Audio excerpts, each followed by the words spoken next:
Dahil ang Diyos ay may ginagawa sa ating bansa. Hindi po tayo pasisindak. Hindi po tayo patatakot. God bless you. Welcome to our KKB Chairman, ang ating empleyado sa Senado, Senator Joel Villanueva. God is good! And all the time! Can we give the Lord the best clap offering of praise? Pagod na ba kayo? Excited pa ba kayo? We are just starting. Hayaan niyo po na una sa lahat, sa ngalan po ng aking buong pamilya, my wife, Sister Gladys, my 2 kids, Jaden and Gwyn, bumabati po ako sa inyong lahat ng Happy Victorious 47th Anniversary JIL Church Worldwide! Kamusta po kayo sa mga nasa grandstand? Kamusta po ang mga nasa grassland? Kamusta po yung nasa likuran? Excited pa po ba kayo? 47 years of God's goodness and faithfulness to us. Marapat lamang na i-celebrate natin ito ng bonggang-bongga. Amen po ba? Alam niyo po, taon-taon, ako ho'y bumabati sa inyo, nagsasalita dito, binabanggit ang kalagayan ng ating bansa, pinapanalangin ang ating bansa, tinetestify yung mga ginagawa ng Diyos sa ating buhay. Ngayong panahon na ito, extra special sa akin kasi lagi akong nasasambit sa mga news. Dahil ang Diyos ay may ginagawa sa ating bansa. Sabi po ng Psalms 37 verse 25, I am young but now I am old, but I have never seen the righteous forsaken or their children begging bread. Sapagkat ang Diyos ng JIL people ay tapat sa kanyang mga anak. Amen po ba? Alam niyo po, every anniversary ng JIL, hindi po pwedeng hindi natin maalala si Sister Dory at saka si Sister Joni. Kanina po, napapatingin ako sa kaliwat kanan ng stage. Nakikita ko po si Sister Dory, ang daming inuutos. OC na naman, ang daming gustong mangyari at gawin. Naalala ko po yung lagi niyang sinasabi sa aming mga magkakapatid. Mula po kay Mayor John sa inyong lingkod, kay Mayor Johnny at kay Sister Jovi.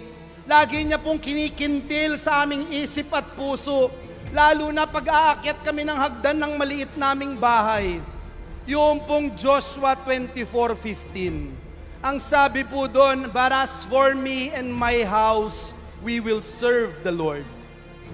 During that time, Joshua is talking to Israelites. During that time, kinakausap po ni Joshua at sabi niya, choose for yourselves whom you will serve. Mamili po kayo.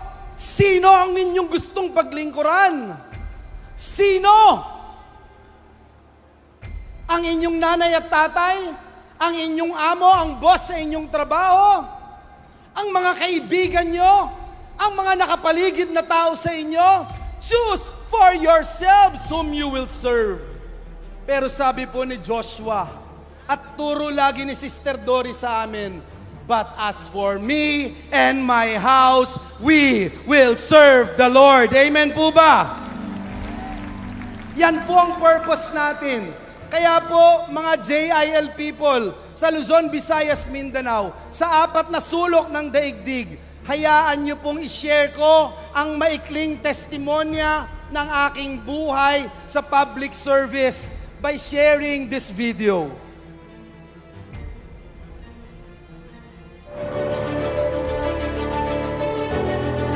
ordinaryo na lamang sa Pangulo natin na gumawa ng mga midnight appointment. Itong PAGCOR is President Social Fund. You want to arrest them? You honestly want. If that's the case, Mr. Speaker, then we should, because we are people's representatives, Mr. Speaker.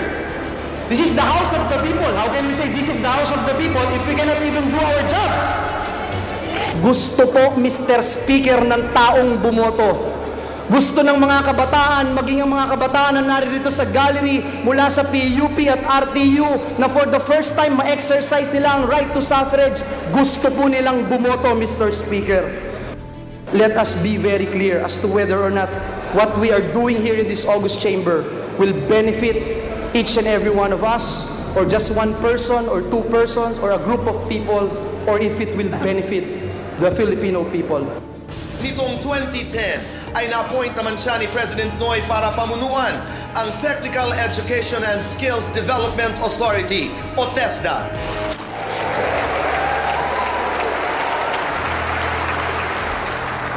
Hindi siya nagpasindak sa tila imposibleng pagbabagong dapat ipatupad sa kanyang ahensya. Sa kabila ng malaking utang na minana ng TESDA, 434,676 na individual pa rin ang kanilang hinasa sa ilalim ng Training for Work Scholarship Program. Sa galing at malasakit ni TESDA, ako si Annalyn, ang nangangalakan noon, welding instructor na ngayon. Sa galing at malasakit ni TESDA, ako si Christina, bigong OFW noon, spa owner na ngayon. Dati ako ay isang barker. Everyday, survival talaga yung target. Sa sitwasyon ko, pag nakita ka ng tao, hindi ka na pinapansin eh. Mabuti na tulungan ako ng ating TESDA. Dahil kay TESDA, ako po isa ng call center agent manager. Si Joel Villanueva, napakaraming natulungan sa paghanap ng trabaho. Ninindigan ko po ang panatang ito sa ngalan ng 18,486,034 Filipinos na nagbigay ng kanilang sagradong boto sa inyong lingkod. Araw-araw po tayong magtatrabaho at gagawa ng kasaysayan. Mabuhay ang dakilang lalawigan ng Bulacan! Mabuhay ang Pilipinas! Ayuda ng gobyerno? Ipagkakait mo? Kung hindi ka pipirma, hindi ka makakatanggap. Ito ba ay People's Initiative? Your monitoring system works? You're saying every day you check, you monitor? A day before she died, ganito yung situation. If you don't have the heart for the OFWs, ganito lagi mangyayari, araw-araw ganito mangyayari, taon-taon ganito nangyayari, sawan-sawa na kami mag-hearing dito.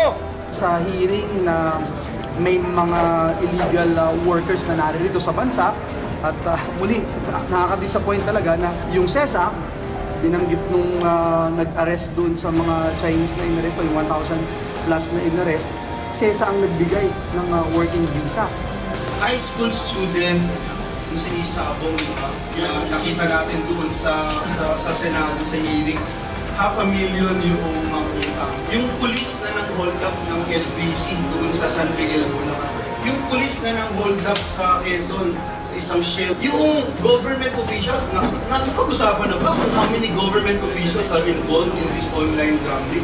Itong online gambling, masahol pa po ito sa POGO eh. Online gambling, ang tingin ko po dyan, isang tumuloy na unti-unti tayong nililibing ng buhay.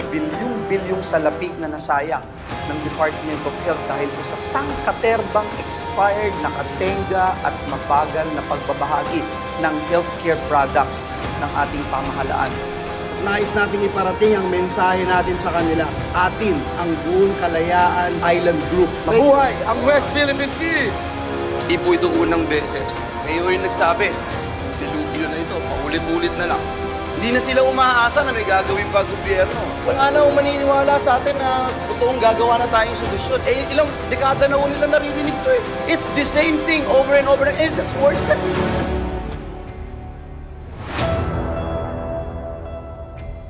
Sa Diyos po ang lahat ng papuri at pasasalamat.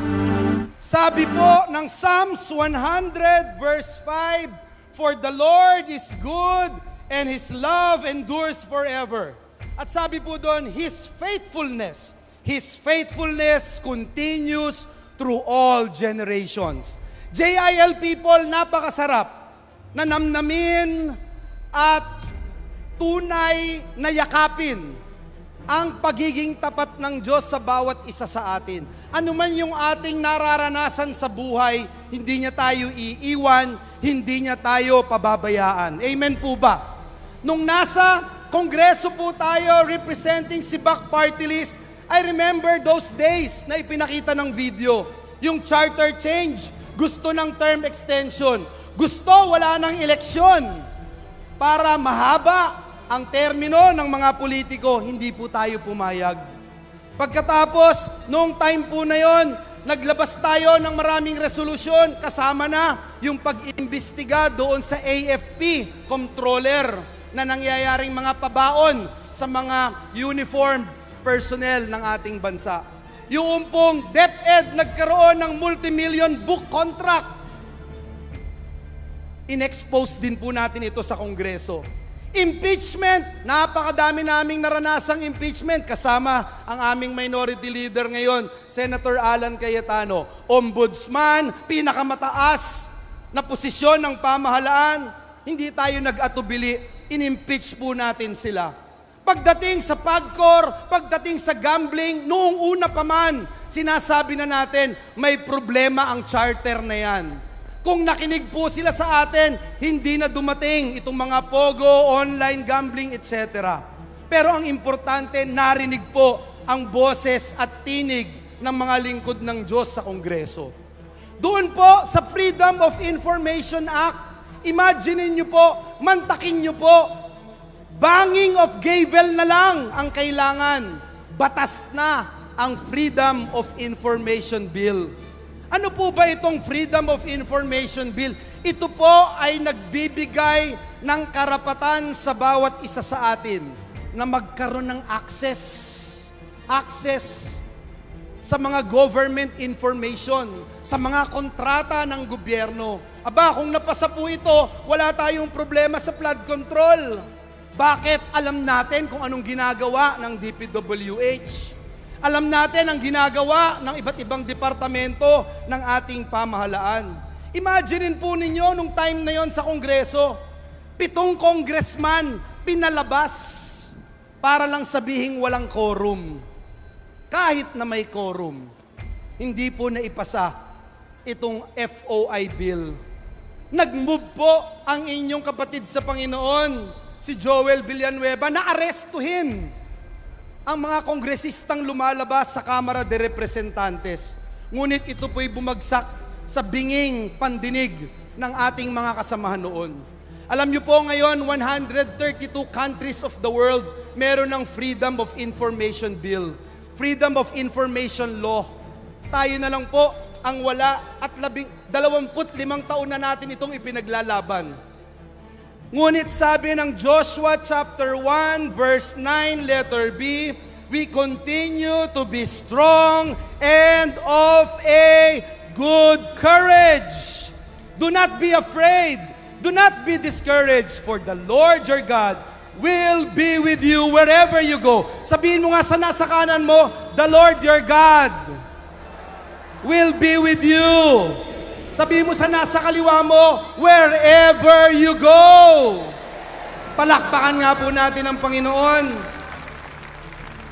Walang pinipiling lugar ang Diyos. Anumang karera mo sa buhay, anumang kalagayan mo sa buhay, saan mang parte ng mundo ka dalhin ng Diyos, siya ay Diyos pa rin. At pagkasama mo siya, laging may tagumpay, laging may kagalingan, laging may prosperity, higit sa lahat, laging panalo ang iyong buhay. Palakpakan po natin ang ating Panginoon. Dinala po tayo ng Diyos mula Kamara de Representantes hanggang TESDA. At doon po sa TESDA, medyo mabigat ang ating challenge. Kasi po, masyadong masalimuot, maraming kalokohang nangyayari, kailangan ipasara ni Joel Villanueva yung mga fly-by-night schools. At pagkatapos ipasara, kailangan kasuhan yung mga opisyales ng TESDA sa ombudsman. Kinasuhan din po natin. Ngunit ginawa natin ang ating trabaho. Nakapag-train po tayo ng almost 10 million Filipinos trained by TESDA during our time. From 25% employment rate, 26% employment rate, naitaas po natin to 85% employment rate. To God be the glory. Kaya po, every State of the Nation address ni Pangulong Noynoy Aquino, laging bida ang TESDA at praise God, singit pa si TESDA man. Nagawa po nating kolehiyo ng trabaho ang TESDA. At dahil po doon, nabigyan tayo ng pagkakataon na maluklok bilang inyong empleyado sa Senado. Maraming salamat po sa inyong lahat. At nung tayo po ay naging senador, hindi po tayo nagpatumpik-tumpik. Nilabanan natin ang mga evil measures na ini-espouse ng kampon ng kadiliman dito sa ating bayan. Hindi po tayo natinag para labanan itong pogo. Yung pogo po, unang-una po tayong nag-hearing sa Senado para ma-expose yung pong biggest human trafficking in the history of this nation. 1,200 plus workers ang ating naaresto doon sa Clark. Ang economic cost ng pogo ay umaabot po sa 265.75 billion pesos a year. Ganyan po kalaki ang nawawala sa ating pamahalaan, sa ating gobyerno. Tapos ang daming mga mafia, scalawags na nagkalat dito sa Pilipinas.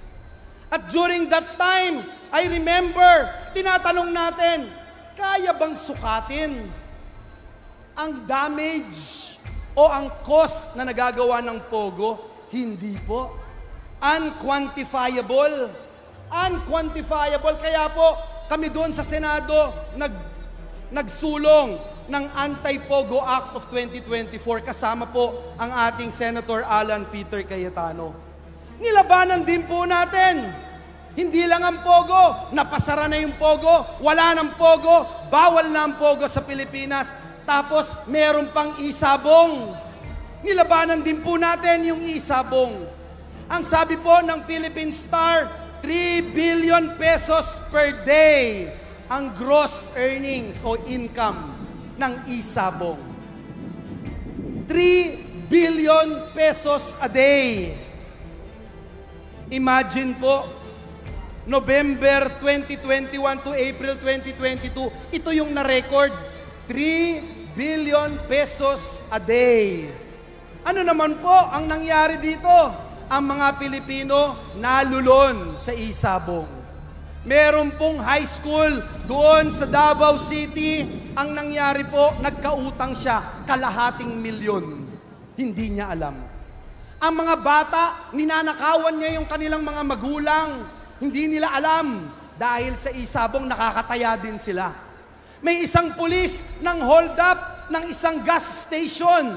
Bakit? Nung nahuli, lubog na rin sa utang. Meron po kaming kababayan doon sa Bulacan, nagpatiwakal. He ended his life because nabaon sa utang dahil sa isabong. Uulitin ko po, nilabanan po natin ito at naipasara for the glory of our God. Online gambling. Sabi doon sa report, 576.86 billion pesos a year ang kita sa online gambling.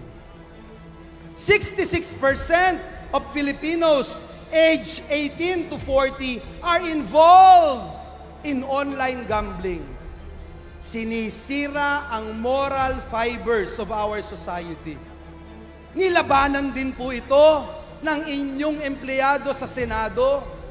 Inaway din po natin ang mga malalaking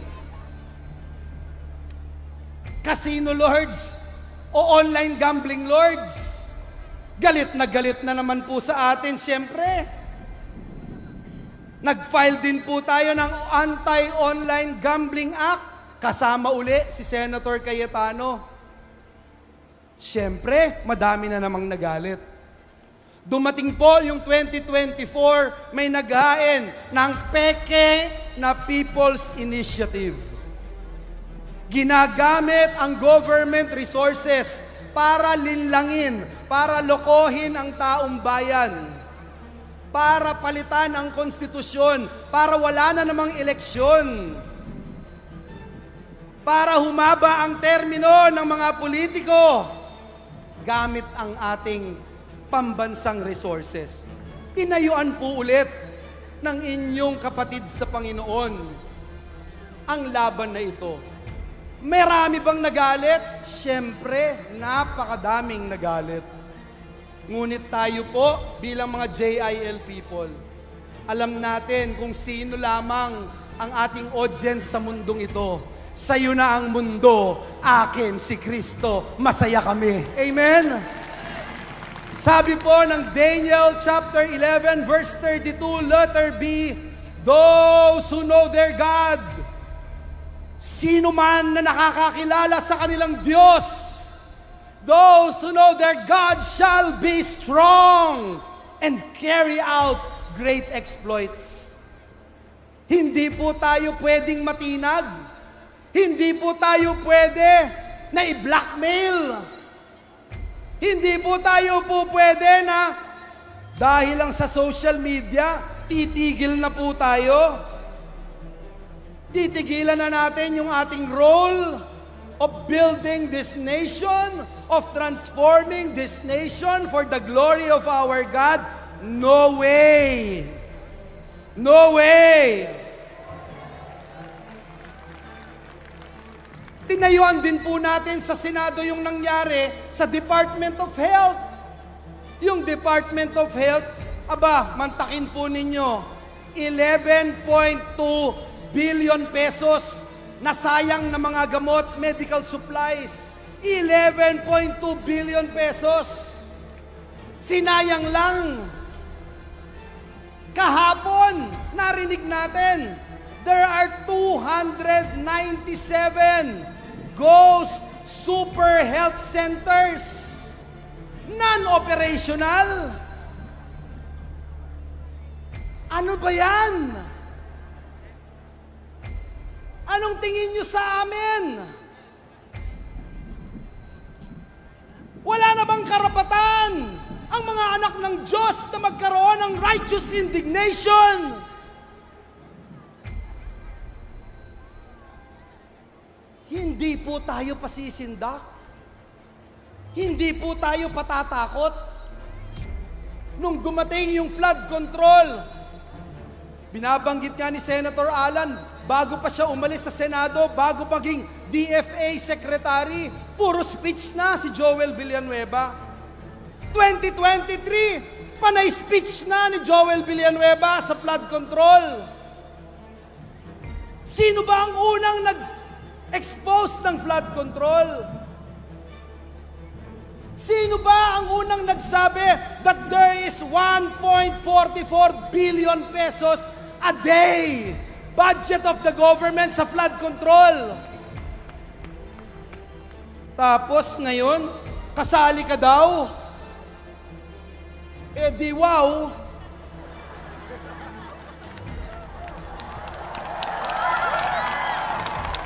Kaya ko pong tignan ng bawat isa sa inyo dito, mga kapwa ko JIL. Mata sa mata. Wala tayong flood control. Hindi tayo sangkot sa katiwalian. Hindi kayang bilhin ng salapi ang ating prinsipyo na paglingkuran ng Diyos at ang ating bayan.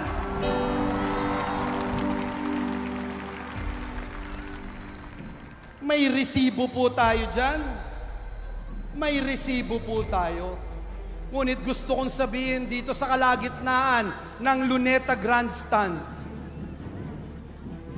kaming mga JIL people, we sincerely believe that if God is with us, no one nothing and no circumstances here on earth can be against us. Amen! Come on, somebody shout hallelujah! Baka sabihin ng mga kalaban, wala tayong resibo. Pwede bang i-play natin yung isang video na ito? Baka sabihin nila wala tayong resibo. Let us play this video. Control projects. Flood control projects. Flood control project. Flood control projects. Hindi tama, palpak ang ating flood control program. Meron po tayong 183 billion na budget. Ang DPWH alone, dito sa Bulacan, about 1.7 billion. Pero halos lahat ng towns, lubog. Napangura na si Majority Leader Joel Villanueva. Took them 2 years bago magawa yung feasibility study. After na magawa yung feasibility study, ginawa ba? Hindi po. Ngayon ba ginagawa? Hindi din. Hindi na sila umaasa na may gagawin pa gobyerno. Lokal man, national man. It's the same thing over and over. And it's worse. Aabutin po ito ng 1.44 billion kada araw. Yan po ang ginagastos ng ating gobyerno para tugunan ang problema ng pagbaha. Hanggat wala po tayong klarong solusyon o master plan, mananatili po itong anlibaha. I'm calling Malacanang also kung gaano tayo kaseryoso dun sa POG. Maging seryoso naman po tayo dito. Otherwise, tanggalin na natin itong pondo na to because it's a waste of money. Ako na ho yung makikiusap personal muli sa ikatlong taon na ito na may mangyari na po sa ating mga ginagawa dito dahil hindi ho anli ang pasensya ng ating mga kabayan. I'd like to personally thank Senator Joel, because the fact is, in 2023, when this was not yet a thing or hot, he was already calling this out. Senator Joel has been consistent in at least two things, Your Honor. And the first is he is advocating for genuine flood control projects in his province of Bulacan. Matagal na niyang binabanggit ito. Senator Joel, I attest to the fact na bagyo-bagyo na lang, hindi ko sasabihin taon-taon kasi kung ilang beses tayo daanan ng bagyo, ilang beses din siya tatayo at mag-e-express ng galit sa walang katapusan na bagyo. Naalala ko lang kasi si Senator Joel, consistent yan doon sa flooding at ayaw niya ng flood control. Ilang taon ko nang naririnig yan na sinasabi niya na ayaw niya ng flood control. Galit na galit siya dahil ang Bulacan nababahaan ng flood control. I know na si Brother Joel, 2016 pa lang, 2017, when I left the Senate to go to the DFA, speech na ng speech to tungkol sa flood control. Kasunod ng pagpapalit ng liderato ng Senado, pinalitan naman ni Senator Joel Villanueva bilang Majority Leader. Meron po palang isang congressman, nakausap yung abogado, kailangan meron kayong matukoy na senador sapagkat makokontent kayo. Senator Joel Villanueva, din ito nung lumabas sa GAA. Ito yung 2023. Pwede ho ba ibigay natin kay Bryce ngayon, Mr. Chairman? Hanapin niya po dito yung sinasabi niya doon sa House na nandito yung binabanggit niya na may flood control project si Joel Villanueva. Your Honor, hindi po siya ang program ng General Appropriation Act ng 2023, doon po nakasama yung listahan na project po ni Senator Joel. Alam mo, sabi ng boss mo, wala kayong alam. Noong October 2023, member siya ng Commission on Appointment. Patulad kay Joel Villanueva, peke yung resibo, ghost yung resibo. Tignan mo yung laman, member daw siya ng CA, hindi siya member ng CA doon. Mga flood control, notorious na kalokohan pagdating sa flood control.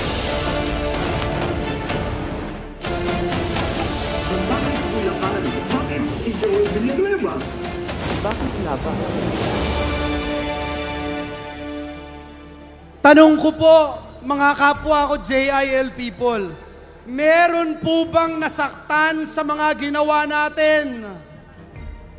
Meron po bang nasagasaan ng mga sindikato sa mga pinaggagawa natin? No one can duel with the truth. And John chapter 8 verse 32, ang sabi doon, the truth shall set us all free. Hindi po ba ito set up, mga magulang at kapatid? Sa mga kinaaway at nilabanan natin sa mga nakaraang panahon, lalo na sa sindikato ng flood control, meron kayang nagagalit at pilit ginugulo ang storya, ang totoong pangyayari para siguruhin na iset up si Joel Villanueva? Meron po bang umaaray na sindikato na gustong guluhin at sabihin na wag ilapit sa atin ang issue na ito, dalhin natin kay Joel Villanueva, iset up natin siya? Imaginein mo, ikaw ang unang bumanat, ikaw ang unang nag-expose ng kalokohan, tapos ngayon ikaw ang tinuturo na ikaw na daw ang mastermind? Absurd. Sa Bulacan, tubong lalawigan na ating mahal na mahal. Mula pa noong 2023, iniisa-isa natin yung mga flood control projects na puro palpak. Tapos, sasabihin, aba, easy target dyan si Joel. Si Joel Villanueva ang ituro natin. Hindi po ba set up ito? Hindi rin po ba set up na sabihin, basta Bulacan kay Joel yan? Wala nang ibang kongresista, wala nang ibang senador, wala nang ibang LGU official. Kay Joel yan, kaaway natin yan, iset up natin. Tanggalin natin sa pagiging majority leader ng Senado si Joel Villanueva. Bakit? Mahirap na part siya ng leadership, aawayin natin. Tanggalin natin. Hindi po ba set up din ito? Alam niyo po, hanggang ngayon, walang makita na flood control project si Joel Villanueva. Kahit na anong imbento, wala pa ring maituro ang kaaway. Yung binabanggit kanina ni Minority Leader Alan Cayetano, paulit-ulit sabi, miyembro ng Commission on Appointment si Joel Villanueva. Hindi naman pala. Hindi pala ako member ng CA noon na pinaparatang nila. Pabago-bago na po ang storya. Pabago-bago na ang aligasyon. Mahigit 100 na ang storya. Iba-iba po. Ilang beses sa mga pagdinig sa Kamara, sa Senado, ang sabi po, sa General Appropriations Act yan, sa GAA yan. Pero nung huli sabi, ay wala pala sa GAA. Nasa unprogrammed funds pala. Ibang-iba po yun. Mga kapatid ko sa Panginoon, ibang-iba. Ang unprogrammed, hindi po dumadaan sa scrutiny ng Kamara, sa scrutiny ng Senado. Iba po yun. Ibang item po yun. Aba, nagulat po ang lahat. Nasa unprogrammed pala. Ang unprogrammed, Malacanang ang nagdi-decide niyan. Bago mapondohan ang unprogrammed, dapat may bagong buwis. Bago may unprogrammed, dapat over-collection ng buwis. Dapat ang mga government-owned and controlled corporations, dapat maraming nakolekta. Bago ang program ay i-release, dapat may certification ng Department of Finance. Dapat bago sabihing may pondo, kailangan ng certification ng Department of Budget and Management. Kung kay Joel Villanueva yung project na yan, bakit dun niya ilalagay? Mga magulang at kapatid, nakakalungkot po itong trying hard na iset up po ang inyong kapatid sa Panginoon. Nakalimutan po nila na ang Diyos na pinaglilingkuran natin ay buhay at makapangyarihang Diyos. Ngayon po, pinapahiya na sila unti-unti. Nagkakabulol-bulol na, nagtuturuan na. Sabi po, nag-deliver daw ng salapi nung una sa school. Aba, binago, sabi sa church. Sabi ko, kung sa church, pati si Satanas hindi papayag sa script nyo. Tatanggap ka ng suhol sa simbahan. Aba, binago ulit, pangatlong beses, rest house na. Wala naman ako rest house. Incoming yung coming. Invited kayong lahat. Aba, iba-iba na po. Iba-iba na yung kwento nila. Malapit na po akong magwakas. May isang nagtanong sa akin, isang kaibigan mula sa Davao City. At sabi niya sa akin, Senator Villanueva, kung alam mo na 3 years after, gaganituhin ka, kukutyain ka, kamumuhian ka, ipapahiya ka mula ulo hanggang paa. Pakikialaman ang iyong pamilya, ang iyong mahal sa buhay, ang iyong asawa, ang iyong anak, ang pinakamamahal mong JIL Church. Gaganituhin ka. Gagawin mo pa rin ba ang ginawa mo 3 years ago?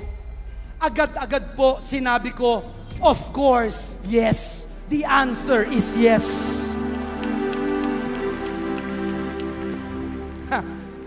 Ang mga JIL, alam nila kung ano yung calling nila. Tayong mga JIL, alam natin kung paano natin pinapahalagaan ang pagtawag at pagpili ng Diyos sa atin. Hindi tayo pwedeng matinag. Hindi tayo pwedeng masindak ng kaaway kapag cause of God's kingdom na ang nakapalit. Our purpose is to transform this nation. Tanong po,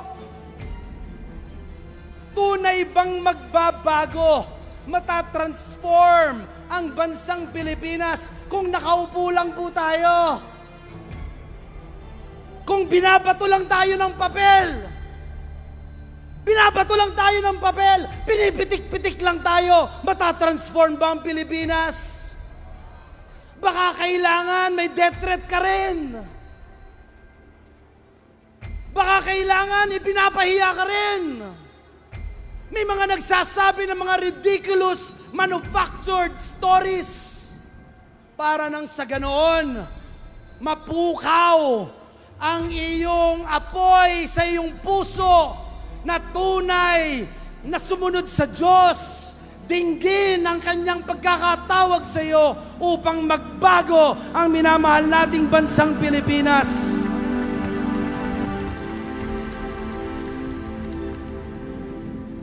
Sabi po ng Isaiah chapter 43 verse 1 and 2. Sa mga kababayan po natin, sa mga JIL people na may nararanasang kakaibang pagsubok.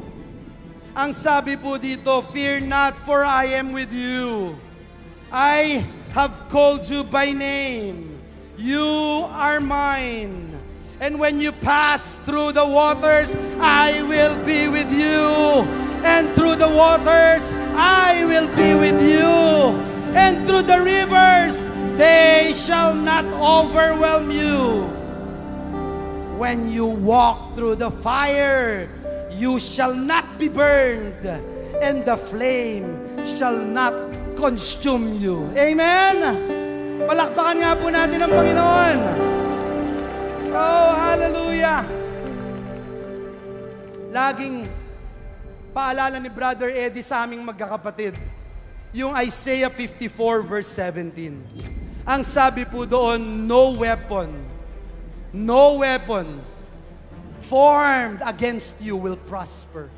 Wala pong sandata, wala pong salita, walang post, walang article, walang news item ang magtatagumpay sa iyo sapagkat pinuprotektahan ka ng Diyos. Sapagkat kakampi mo ang Diyos, lagi mong kakampi ang Diyos, laging may panalo ang Diyos sa iyong buhay. Amen?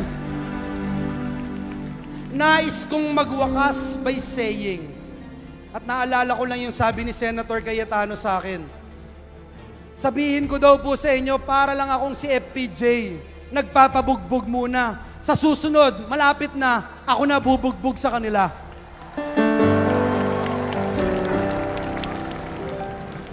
Gusto ko lang pong i-share sa inyo, sa aking pangwakas, itong mga bagay na sineset up ng kaaway.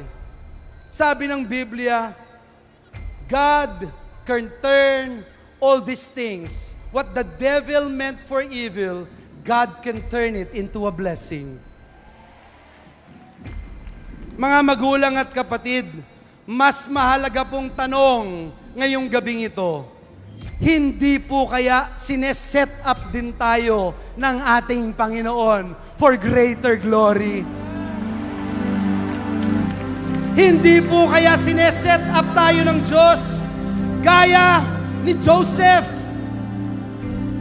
Binitray ng kanyang mga kapatid, napunta sa dungeon, pero inangat ng Diyos bilang Prime Minister of Egypt.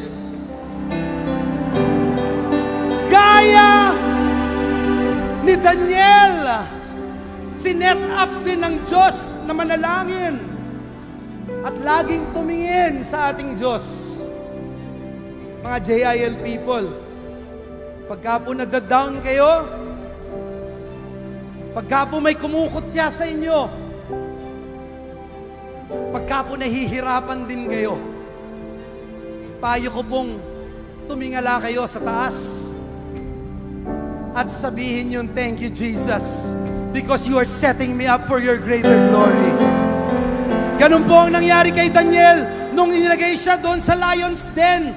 Sinyak down ng Panginoon ang mga bibig ng mga leon at ni isang kalmot, wala pong naging sugat si Daniel. Sinet up ng Diyos si Shadrach, Meshach at Abednego, ang mga favorite ng mga KKBs na naririto at CYNs. Sinet up ng Diyos, pinakulo ng 7 beses ang pugon. Ang mga nagtapon sa kanila ay mga nangamatay dahil sa init ng pugon. Pero si Shadrach, si Meshach at Abednego, nag-praise and worship sa loob, kasama ang ating Panginoon, nagbunyi, nagbigay ng kaluwalhatian sa Diyos. Oh, amazing! Sabi ng ating tema ngayong taon na ito, God will make us His witnesses when the Holy Spirit comes. When He comes before us, when we get filled by the awesome power of the Holy Ghost, we will become God's witnesses. Are you ready for breakthroughs? We may not know it, but God is setting us up for something amazing. He is setting us up for greatness. He is setting us up for breakthroughs. He is setting us up for plot twist. Hallelujah! Tinitignan ko po itong ginawa sa atin ng kaaway. Imagine po ninyo, ngayon, walang makapagsabing may insertion or amendment si Senator Villanueva. Kasi nasaan program de? Tayo lang yung nasaan program, kakaiba. Hanggang ngayon, walang knowledge tayo, wala tayong kaalam-alam tungkol sa project. Wala tayo, sinasabi na mismo nilang lahat, wala tayong flood control project. Lahat na tinuro, pero tayo lang ang nasaan program funds. Lahat na sinabi nila, pero lahat walang direkta. Walang direkta. Walang direktang ebidensya, lahat hearsay. Sabi ko nga po, napakadaming beses nang nagbago yung mga aligasyon. I remember Psalms chapter 23 verse 5. Ang sabi ng Panginoon doon, Thou preparest a table before me in the presence of mine enemies. Oh, hallelujah! Napakasarap pong namnamin, i-meditate na sa gitna ng iyong mga kritiko, sa gitna ng iyong mga kaaway, ang Diyos ay naghahanda ng table para sa iyo, para paglingkuran ka, para ipakita sa mundong ito na hindi ka nagkamali ng Diyos na pinaglilingkuran, pinupuri at sinasamba dito sa Luneta Grandstand. Can we just say Amen? Can we give the Lord the best clap offering of praise? Pwede po bang tumayo tayong lahat? Oh, hallelujah. I can just feel the presence of the Lord in this place. Nararamdaman niyo po ba ang presensya ng Diyos? Nasaan man po kayo ngayon mga oras na ito? Nasaan man po kayo? Believe in your heart that the Lord is here. The Bible says if there are 2 or 3 gathering together in His name, He is in their midst. Oh, let us give reverence and respect to the presence of the Lord. Doon po sa Psalms, sa 1 Samuel chapter 17, meron pong isang bata ang pangalan ay David. Nagdala po siya ng pagkain sa kanyang mga kapatid na mga sundalo ng Israelita. At doon po sa scene na yon nakita niya, merong isang higanting Goliath. Isang higante na inaalipusta ang army of Israel. Inaalipusta ang hari ng Israel. At ito yung hindi nakayanan ng batang si David. Inaalipusta ang Diyos ng Israel. Wala pong gustong lumaban, mga magulang at kapatid. Walang gustong lumaban, higante. Veteran soldier, top rank soldier, walang gustong lumaban. Pero si David, sabi po ni David, who is this uncircumcised Philistine? Kung ayaw niyo siyang labanan, akong lalaban sa kanya. Kinutya po siya, nirebuke siya, itinulak. Pati mga kapatid niya sabi, umuwi ka na lang. Mag-alaga ka na lang ng mga tupa. Pero si David, hindi po niya nakayanan eh.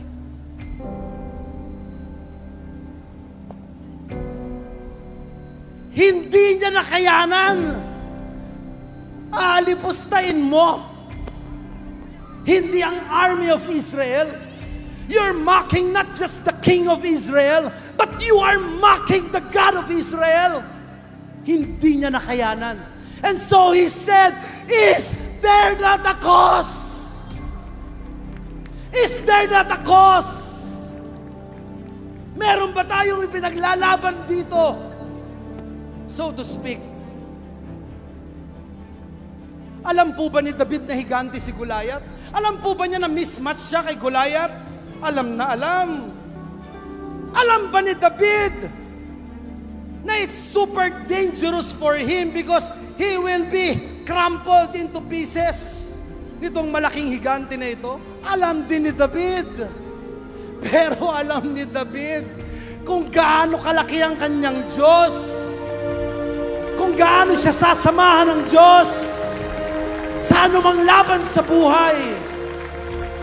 And so David said, you come with spear and sword, but I have come in the name of my Lord.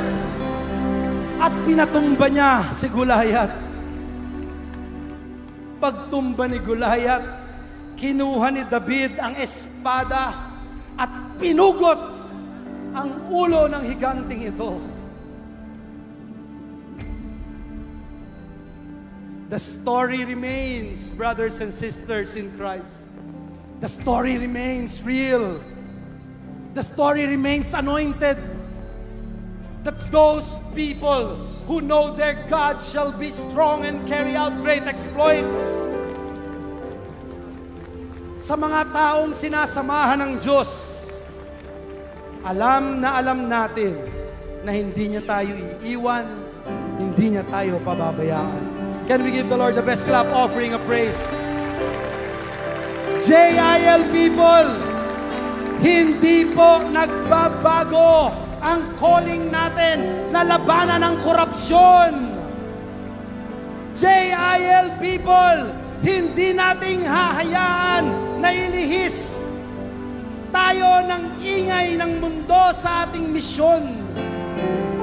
We fight the good fight of faith. Hindi tayo panghihinaan ng loob. Hindi tayo manlulumo sapagkat alam natin, ngayong araw na ito, breakthroughs are coming! Oh, hallelujah! It is our DNA na tayo ay manatiling tapat sa pagkakatawag sa atin ng ating Panginoon. And we continue to embrace Philippians 1:6, that the Lord, our God, who started a good thing in us, ang Diyos na nagsimula ng magagandang bagay sa atin, ang Kanyang pangako, He shall complete it until the day of the Lord Jesus Christ. Amen? Purihin po natin ang Panginoon. Can we give the Lord the best clap offering of praise? Lift up your hands to the Lord. Hallelujah.